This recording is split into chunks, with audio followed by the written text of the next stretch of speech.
twilight. In the midst of desire, longing, unsatisfied despite the many joys of earth, I find in myself a vacuum which nothing can fill. No matter the height reached, I'm inevitably pulled back down to the soil. Decay of the best of times, the best of work, the very composition of the world. All around is but shadow, like peering out from a cave, unable to see the real world I was made to enjoy. The stinging nag of nostalgia, divorce from the lover of our souls, the outside of a door, a gaping wound, stumbling in the shadowlands. But light.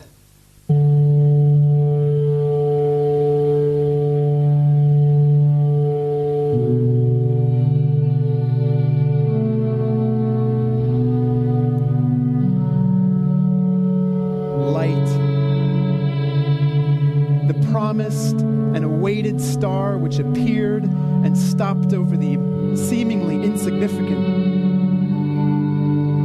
Hope on the horizon of the no-ones, the have-nots, the unwise, powerless, and rejected. Those in slavery, waiting for generations on the fulfillment of a promise. The star which came from the east, the bright morning, the sunrise which visits from on high. The great light descended from that Father long ago whose children would become like the galaxies. The star of Jacob, prophesied as the great ruling brightness of the nations. Sun of righteousness, soaring with healing in its wings, to guide us into the way of perfect peace and wholeness. Long in advance, seen in brief, mysterious glimpses by a chosen few. But those who were waiting knew the when and the where. That when your glimmer ignited, they left and followed to the place of its resting. And your messengers declared the light of peace dawning at last on the world. Prophetic light, awaited glory, promised source. I step back and let it shine.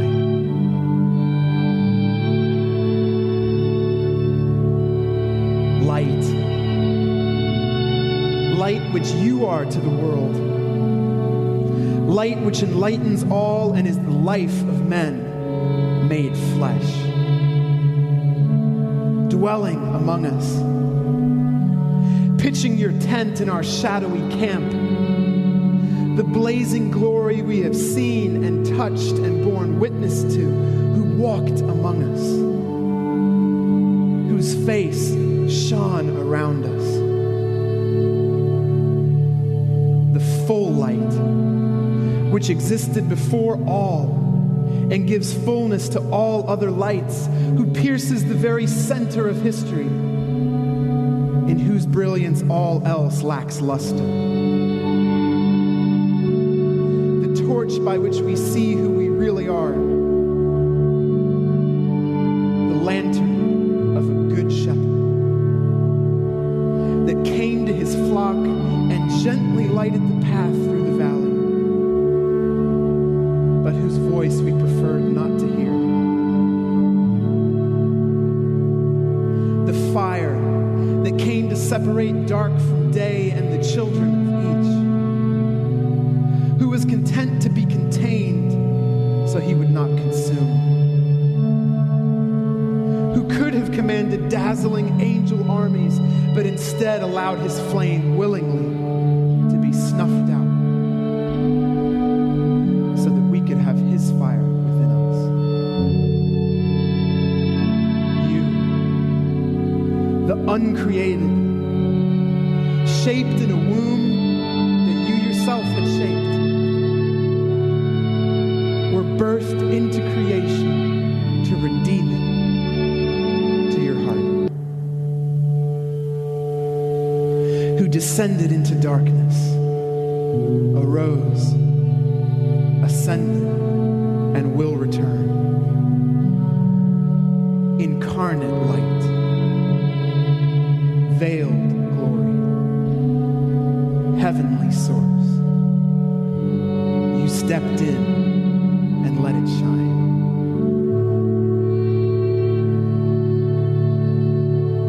Light. Light which you say, I am among the shadows. A small spark which is kindled from the source and is slowly fanning into flame. Indistinguishable at first, impossibly small and fragile, yet alive.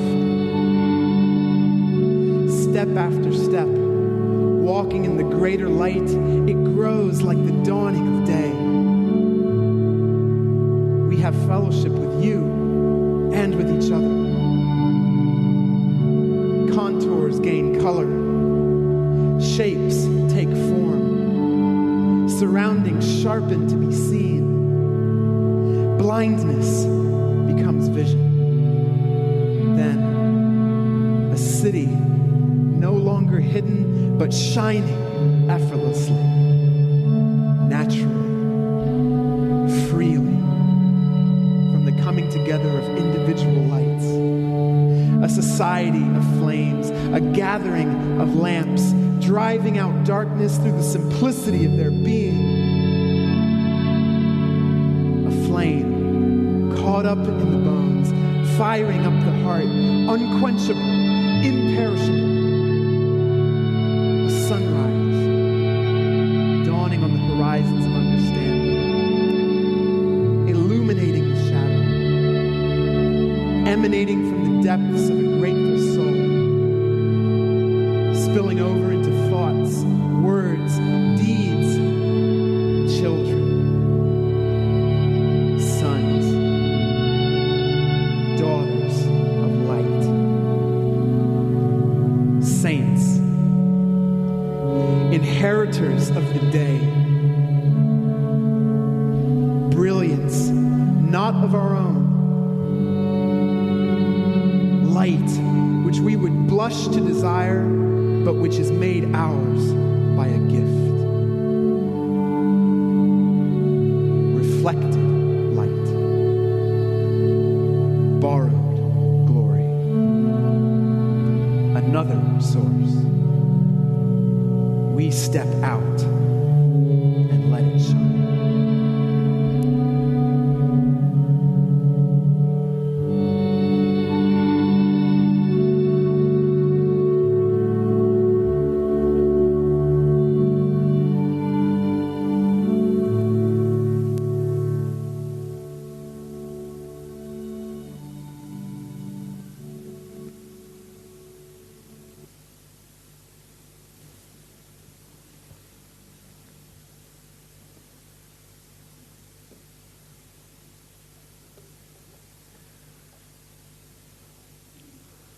I want to share with you all a very grown-up message, but one which I hope kids can understand too, because if we can't explain our most profound and sophisticated beliefs in ways that a 5-year-old could understand, then do we really understand them ourselves? So, adults, don't turn off. I'm going to read from the book of Luke, chapter 1, verses 78 and 79. It says, "Because of the tender mercy of our God, the rising sun will visit us from heaven to shine on those living in darkness and in the shadow of death, to guide our feet in the way of peace. We live in a world that is broken. It's often full of pain. There's so much darkness. There's darkness inside us, and our hearts are broken. We're selfish. We feel sadness. We don't know how to get better. There's darkness between us. And so our relationships are broken. We fight and argue with other people, even our brothers and sisters. We treat them badly. There's darkness around us. And so our environment is broken. We hurt the planet. We hurt the animals that we're here to take care of. And somehow everybody knows that it's not supposed to be this way. And yet, no matter how hard we try, we can't seem to fix it. But the message that we're here to celebrate together today at Christmas is that thousands of years ago, God made a promise. He promised that one day he would bring peace and make everything right again. He would make everything broken whole once again. That he would restore everything to the way that it was meant to be. And it wasn't because we deserved it. It wasn't a reward for some good thing that we'd done. It was simply because he loved us. And that verse that we read, it says he loved us tenderly. He loved us from the bottom of his heart. So if you want to know what God looks like, think of love. Because the Bible says God is love. And because he loved us, because he loved this dark and broken world, he decided, it says, he decided to send the sunrise. Now, sunrise is a wonderful thing. It has lots of different meanings. One thing that the sunrise means is that the night is almost over. The night is beginning to end. Because darkness can't resist light. As soon as the light shines, the darkness disappears. It runs away. Because darkness can't stop light. It has no power. The sunrise means not only that the night is ending, but that the new day is beginning. And every new day brings new opportunities. It brings a fresh start. Every new day means new joy, new victory. It's a joyful new beginning. You could call it an epiphany. And that word epiphany, some of you know that's what we called our daughter, but that word epiphany, it means when a light turns on in your mind, when some bright, joyful new idea pops into your head and suddenly things make sense. And so another thing that the sunrise does is it shows us how things really are. When the sun comes up, all of a sudden now we can see things clearly. How do you know that it's daytime and not nighttime? You know because you look out the window and you can see everything. You know not just because you can see the sun up in the sky, but because you can see everything for what it really is. And so when we look at everything in the light of this sunrise, as we look at everything in God's light, all of a sudden we begin to understand ourselves. We begin to understand what our relationships should look like. We begin to understand what this world should look like.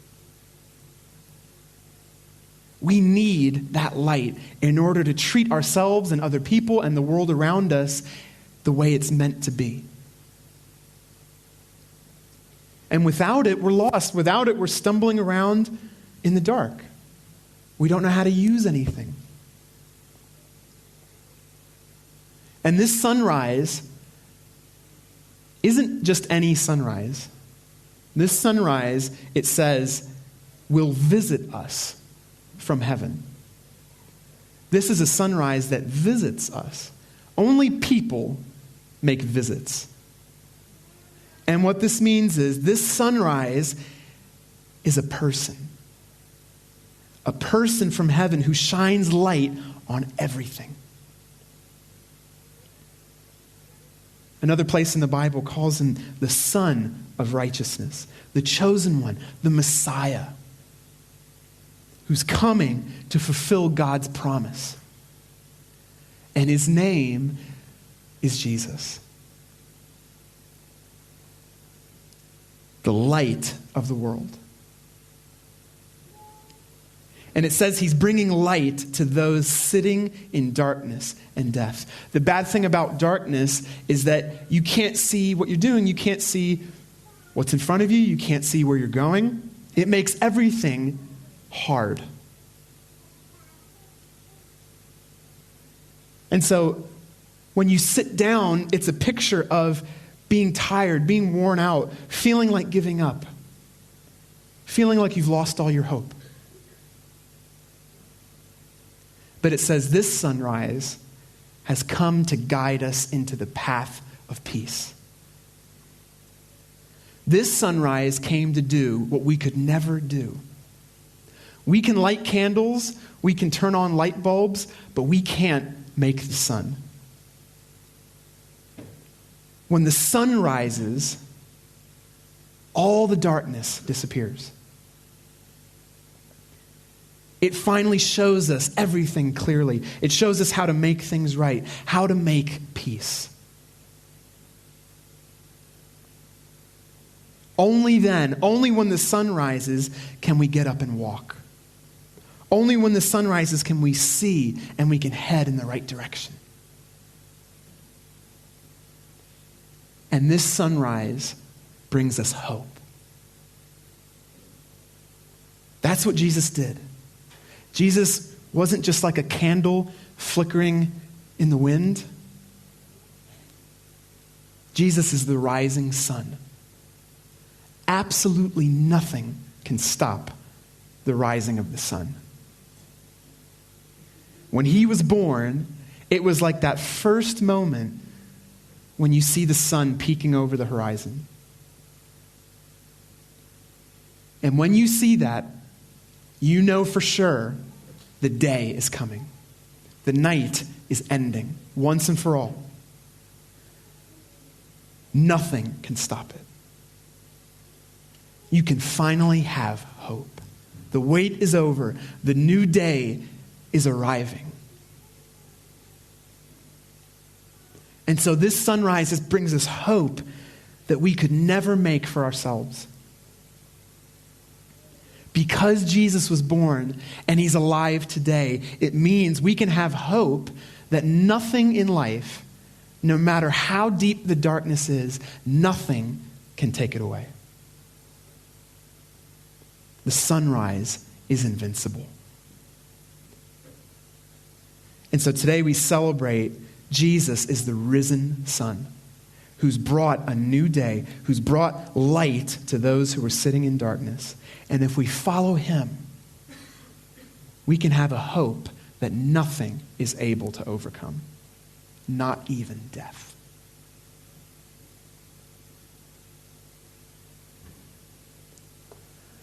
I think everyone's been given a candle as you come in. In just a moment, we're going to begin lighting those, and we'll finish with a couple songs in candlelight. I want to read you just a couple scriptures. The first is Isaiah 9, verse 2.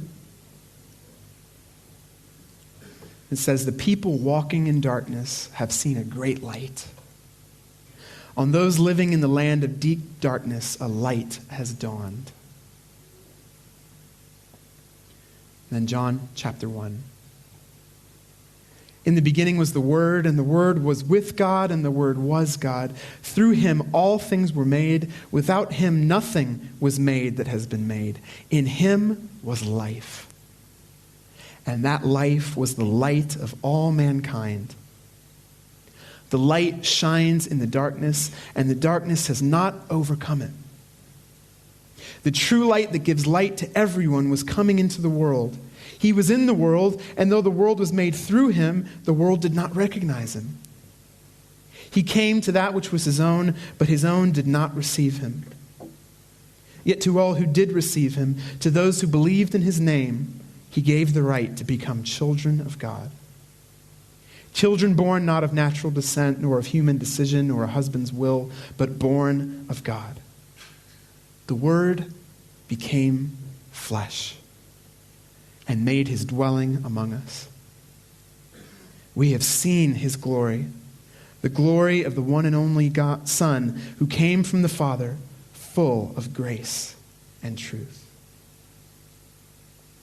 And then Matthew 5. These are the words of Jesus speaking to his followers. And that includes you today if you follow Jesus. It says, "You are the light of the world. A town built on a hill cannot be hidden. Neither do people light a lamp and put it under a bowl. Instead, they put it on its stand, and it gives light to everyone in the house. In the same way, let your light shine before others, that they may see your good deeds and glorify your Father in heaven." So as we turn off the spotlight and we light the candles now, it's a picture that if Jesus is in your life, if he's in your heart, if he's the one you follow, then you are the light of the world. You carry his light through your life. And so as we sing these, we can begin lighting the candles. As we sing these final songs, just contemplate that picture of light.